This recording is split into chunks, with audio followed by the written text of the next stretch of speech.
د آخر زمانې پر انسانانو 15 آفتونه.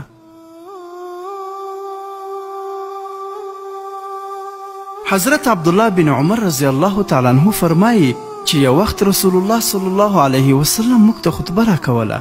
په هغه کې یې وفرمایل: ای د مهاجرینو ټولنې، 15 داسې خویونه دي چې د هغوی په اړه زه له الله تعالی څخه پناه غواړم او زه یې ډېر اندېښمن کړی یم چې کله په تاسې کې پیدا شي. اول دا چې کله په یوه قوم کې بېحیایي خپره شي نو پر هغوی طاعون، وبا او داسې نوي او رنګارنګ ناروغیانې مسلطه کیږي چې د دوی پلرونو او نیکونو یې بیخي نوم نه و اورېدلی.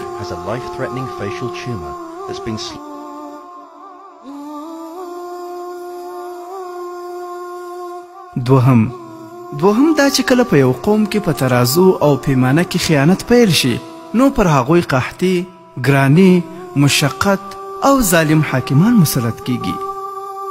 د ترازو او پیمانې مفهوم ډېر وسیع دی.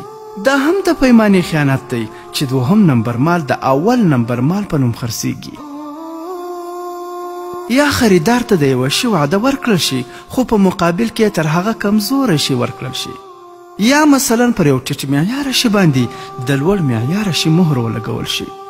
خلکو ته دا په فکر کې ورکول کیږي چې د دې معیار د هغه بل په څیر لوړ دی، او داسې نور په سلګونو خیانتونه چې کله دوی داسې خیانتونه شروع کړي نو پر هغوی قحطي، ګراني، مشقت او ظالم باچاهان مسلط کیږي.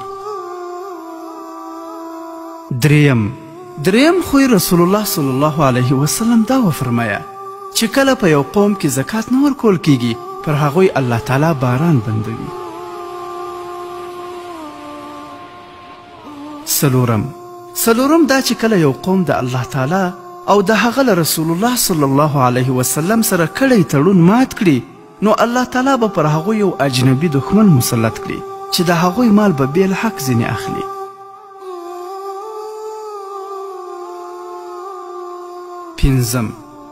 پنځم دا چې کله د واک او قدرت څښتنان د قرآن کریم پر قانون فیصله نه کوي او د الله تعالی لخوا له نازل کړو احکامو سره مینه او محبت نه لري نو الله تعالی به د هغوی په منځ کې نفرت او جنګ جګړې واچوي. کتاب افضل الحکایات اول جلد صفحه نمبر 211 او 212.